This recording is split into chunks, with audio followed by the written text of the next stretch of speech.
15 నిమిషాల్లో mobile phones కాస్త అంటే సైలెంట్లో పెట్టుకోండి.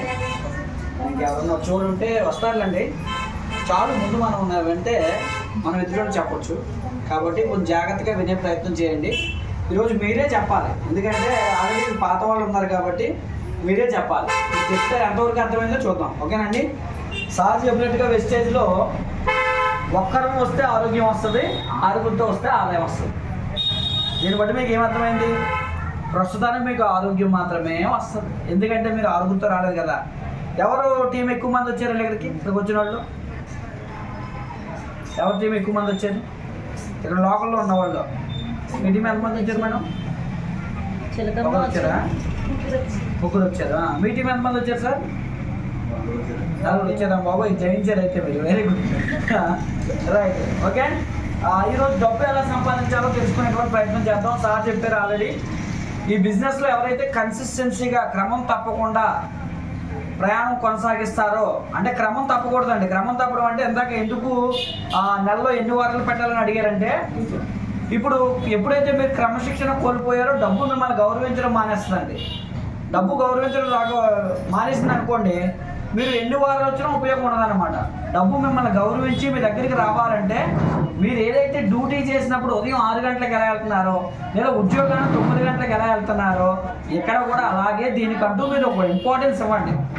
అయితే జాయిన్ అవ్వకపోయినా పర్లేదు, కానీ జాయిన్ అయితే మాత్రం చాలా సీరియస్గా ఒక టార్గెట్ గోల్ పెట్టుకొని మీరు చేసుకోవాలి.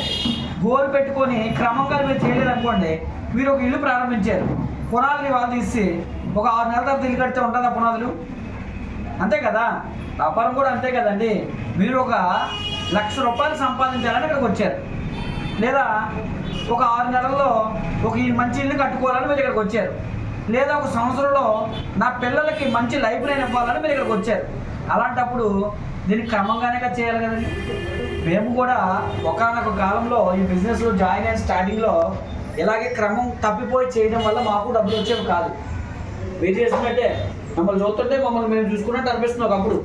ఎందుకంటే ఒక వారం వెళ్ళడం, ఒక వారం మానేయడం, ఒక వారం తీసుకెళ్ళడం, ఒక వారం తీసుకెళ్ళడం మానేయడం. దానివల్ల వచ్చిన వాళ్ళు కూడా మిగతా వారాల్లో రాకుండా ఉండడం.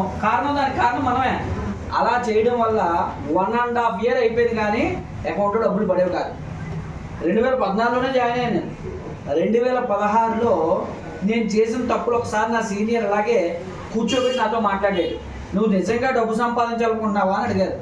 అదేం ప్రశ్న? మరి అందుకే కదండి 1.5 year నుంచి వస్తున్నావు అంటే, ఒకవేళ నువ్వు బయట డ్యూటీ చేస్తున్నావు కదా, డ్యూటీని కూడా ఇలాగే చేస్తున్నావు అన్నారు. అక్కడెందుకు చేస్తాను, అక్కడెందుకు ఇలా చేస్తాను, అక్కడ అలా చేస్తే అక్కడ డ్యూటీ చేయనివ్వరు కదా, టైంకి వెళ్ళిపోవాలి అని అనేవాడు. మరి నువ్వు దీన్ని కూడా అలాగే చేయాలి, అలా చేస్తేనే నీకు కూడా ఇక్కడ డబ్బులు వస్తాయి. కాకపోతే అక్కడ ఎలా చేసావో ఇక్కడ అలా చేస్తే అక్కడ ఎంత సంపాదిస్తున్నావో దానికి 10 రెట్లు 20 రెట్లు ఎక్కువ డబ్బు వస్తుంది ఇక్కడ. కాబట్టి నువ్వు చేసేదానికి అక్కడ కొంచెం డబ్బు వచ్చేదానికే నువ్వు అంత ఎక్కువ ఇంపార్టెన్స్ ఇచ్చి సమయాన్ని క్రమం తప్పకుండా చేస్తున్నావు కదా, దీనికి కూడా ఒక్కసారి అలాగా సమయాన్ని క్రమం తప్పకుండా చేసే ప్రయత్నం చేస్తుడు, నిజంగా డబ్బు రాకపోతే నన్ను అడగన్నాడండి. సర్లే నా మంచి కోసమే కదా చెప్పాడు అని చెప్పి నేను కూడా ఏం చేశానంటే, ఆయన ప్రతి ఆదివారం మధ్యాహ్నం 3 గంటల మీటింగ్ పెట్టేవాడు. ఆ ముందు అయితే సరిగ్గా వెళ్ళేవాడిని కాదు, వెళ్ళినా లేట్కి వెళ్ళేవాడిని, వెనకదలు కూర్చోవాడిని, ఫోన్ కోరుకుంటూ కూర్చొని వెనక నుంచి వెళ్ళిపోయేవాడిని. ఎప్పుడైతే ఇలా చెప్పాడో ఆ రోజు నుంచి ముందు వరుసలో కూర్చోమని చెప్పాడు. నన్ను తీసుకొచ్చినప్పుడు కూడా ముందు వరుసలో కూర్చోబెట్టడం ప్రారంభించాను. అలాగా మొదటి నెలలో ఆయన చెప్పినట్టు చేస్తే 1080 రూపాయలు అకౌంట్లో పడ్డాయి. ఆయన అన్నాడు, చూసావా నేను చెప్పింది నువ్వు చేసావు, 1080 రూపాయలు 1.5 yearలో ఏ నెలలోనే నీ అకౌంట్లో పడ్డాయా అన్నారు. లేదన్నా, చెప్పింది చేస్తేనే నీకు ఎలా పడ్డాయి అంటే, నన్ను నమ్మి నువ్వు ప్రయాణం చేస్తే 6 నెలల్లో నీకు 1,00,000 ఇప్పిస్తా అన్నాడు. అయితే 1,00,000 మీద నాకైతే నమ్మకం కానీ 10,000 వస్తే చాలన్నాడు. అప్పుడు ఆయన ఏమన్నా తెలుసండి, నువ్వు ఈ బిజినెస్ పని చేయవు, నువ్వు ప్లంబింగ్ పని చేసుకో పోవన్నాడు. ఏంట్రా ఇలా అంటున్నాడు అనుకున్నాను, కానీ ఆయన అన్నది 100% నిజం. ఎందుకంటే 10,000 కోసం అయితే ఈ బిజినెస్ చేయడం వేస్ట్ అండి. 10,000 కోసం బయట ఓల్డ్ అని పనులు ఉన్నాయి. చివరికి సెక్యూరిటీ జాబ్ చేసినా 10,000 వస్తుంది. 1,00,000 రూపాయలు సంపాదించే అవకాశం బయట లేదు కాబట్టి ఆ అవకాశాన్ని మీకు ఇక్కడ చూపిస్తున్నాం. మీరు బయట 1,00,000 రూపాయలు సంపాదించే అవకాశం ఉందంటే ఇక్కడ రావాల్సిన అవసరం లేదు. ఆయన అదే అన్నాడు, నువ్వు ప్లంబింగ్ చేస్తే 1,00,000 వస్తుందా అన్నాడు. అది అసాధ్యం. మరి 1,00,000 రానప్పుడు నువ్వు అక్కడ పని చేస్తున్నావు కదా, ఇక్కడ 1,00,000 వచ్చే అవకాశం నేను చూపిస్తాను. అక్కడ ఏదైతే పని చేస్తున్నావో అంతే శ్రద్ధగా చేయాలని 2వ నెలలో కొన్ని టిప్స్ చెప్పాడండి. నువ్వు ఈ ప్రయాణాన్ని 6గురితో మొదలు పెట్టాలి. ఈ 6గురిని ప్రతి వారం నువ్వు మీటింగ్ తీసుకురావాలి అని చెప్పినప్పుడు 2వ నెలలో ఆయన ఎలా చెప్పాడో అలాగే చేస్తే 8,000 వచ్చింది. నాకు అర్థమైన విషయం ఏంటంటే, నేను నెలంతా గోడలకి పైపులు పెట్టే పని చేస్తే నాకు వచ్చే చెక్ అక్కడ ఎంత అంటే 10,000 రూపాయలు. మరి ఇక్కడ 2 నెలల్లో నెలకి వారానికి 1 గంట మీటింగ్కి వెళ్ళడం వల్ల, నాకు తెలిసిన వాళ్ళు తీసుకెళ్ళడం వల్ల, 6గురిని తీసుకెళ్ళడం వల్ల, ఇక్కడ చాలా ఇంపార్టెంట్. 6గురు అనేది ఎప్పుడైతే ప్రారంభించానో అప్పుడే నాకు డబ్బులు వచ్చాయి. 6గురు ప్రారంభించలేదని చెప్పి నా చెక్ రాలేదండి. 6గురితో ఎప్పుడైతే మీటింగ్ 4 వారాలు వెళ్ళానో అప్పుడు 8,000 వచ్చింది. ఆ తర్వాత నెలలో 20,000 వచ్చింది. ఆయన చెప్పినట్టుగా 1 ఇయర్ తిరగక ముందు 1,00,000 రూపాయలు చెక్ దాటేశాను. అలా దాటుతూ ప్రజెంట్ అయితే మరి ఒక 5-6 లక్షలు 7 లక్షల వరకు వస్తుంది. ప్రజెంట్ ఇలాంటి షాప్ కూడా నాకు ఎన్ఏడిలో ఒక పెద్ద షాప్ ఉంటుంది. ఇవన్నీ కలుపుకుంటే ఒక 20 లక్షల వరకు వస్తుంది. బహుశా రేపు 10వ తారీఖున మరి రావచ్చు. ఇక 8-8 లక్షల పైన ఐడి తోలకి ఇన్కమే రావచ్చు, ఏమో 10 లక్షలు కూడా వచ్చేచ్చాము. ఎందుకంటే మనకి ఈ మధ్యకాలంలో ఒక స్కీమ్ పెట్టారు కంపెనీ 20 సంవత్సరాలు పూర్తయిన సందర్భంగా 20 కోట్ల రూపాయల క్లబ్ ఒకటి పెట్టారు. ఆ 20 కోట్ల రూపాయల క్లబ్లో నేను కూడా ఎలిజిబుల్ అయ్యాను. అంటే 10 కోట్లు 6 నెలలకు పెట్టారు. అంటే నవంబర్ వరకు అది స్కీమ్ నేను కూడా క్వాలిఫై అయ్యాను. ఒకవేళ 5 లక్షలు వచ్చిందనుకో నా చెక్కి నెల 10 లక్షలు రావచ్చు. ఒకవేళ అయినా సరే ఒక 7-8 లక్షలు అయితే తగ్గదు అనుకుంటున్నాను. అంతా కలిపి ఎంత వచ్చినా రావడమే కదండి. ఒకప్పుడు నేను ప్లంబింగ్ చేసుకుంటే నాకు అంత డబ్బులు వస్తాయా? ఆ 10,000 ఆ 20,000 మహా అయితే 30,000 వస్తుంది. మీరు కూడా ఏమనుకుంటారంటే మాట్లాడితే నాకు పని ఉంది అంటారు. ఏం పని ఉంది? మీకు వచ్చే జీతం ఎంత? అదే జీతం కోసం మీరు పని చేస్తే మీ జీవితం ఏమైనా మారుతుందా? ఆ జీతంలో మీ జీవితం మారే అవకాశం ఏదైనా ఉందా అంటే లేదు. జీవితం మారాలంటే మీరు ఇప్పుడు సంపాదించే జీతం కన్నా ఎక్కువ సంపాదించే ప్రదేశం ఎక్కడుందో దానికి మీరు వెలువడం ప్రారంభించాలి. ఆ వెలువడం ప్రారంభించాలంటే 11 గంటల మీటింగ్ అనుకున్నప్పుడు 10:30 గంటలకే మీరు వచ్చి ఉండాలి. అప్పుడు లక్ష్మీదేవి మిమ్మల్ని గౌరవించడం ప్రారంభిస్తుంది. లక్ష్మీదేవికి ఇష్టలుగా మారాలండి. మాకు మీకు కాదండి. మమ్మల్ని మీరు గౌరవించుకుంటే కాదు. లక్ష్మీదేవి మిమ్మల్ని గౌరవించాలంటే లక్ష్మీదేవి ఎవరిని గౌరవిస్తుంది? క్రమశిక్షణ పాటించిన వాళ్ళనే గౌరవిస్తుంది.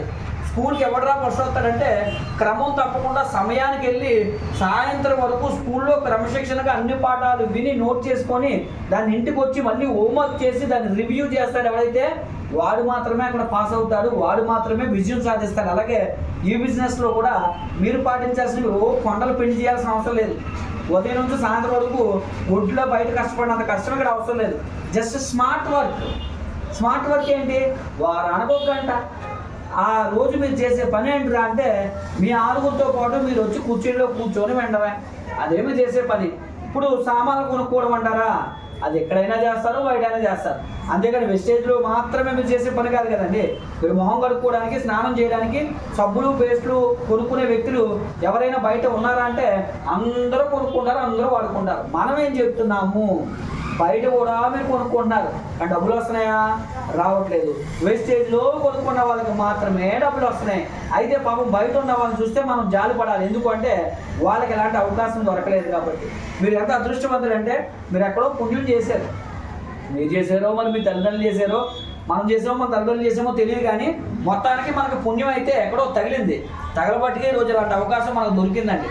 లేకపోతే ఇలాంటి అవకాశం మనకు ఎందుకు దొరుకుతుంది? అంతమందికి రోడ్ల మీద తిరిగే వాళ్ళకి దొరకలేని అవకాశం మనకు దొరికింది అంటే మనలో ఏదో ప్రత్యేకత ఉంది కాబట్టే మనకి అవకాశం దొరికిందండి. కాబట్టి ఈ అవకాశాన్ని మనం వినియోగించుకోగలిగితే కనుక మన జీవితాలు మారుతాయండి, మన పిల్లల భవిష్యత్తులు మారుతాయి. రండి సార్, ఇలా వచ్చి కూర్చోండి. మన పిల్లల భవిష్యత్తులు మారుతాయి. ఓకేనండి? కాబట్టి మరి మన పిల్లల భవిష్యత్తులు మనం మార్చుకుందామా వద్దా? మారాలనుకుంటున్నారా? మనలాంటి బ్రతుకులే మన పిల్లలు పడాలనుకుంటున్నారా కష్టాలు? అంతే కదండి. పిల్లలు ఎందుకు చదివిస్తున్నారు? ప్రయోజకులు అవ్వడానికే కదా, వాళ్ళు మంచి ఉద్యోగాలు చేయాలనే కదా.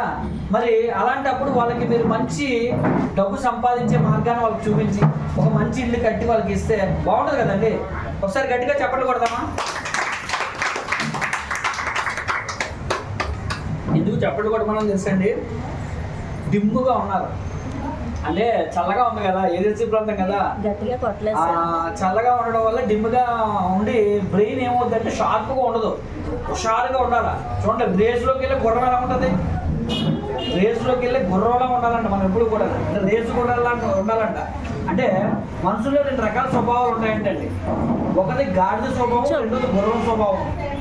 కూర్చుంటుకోవాలమ్మా. చైర్స్ ఇదిగో ఇక్కడ ఒక కుర్చీ ఖాళీగా ఉంది, ఎవరన్నా వచ్చి కూర్చోండి.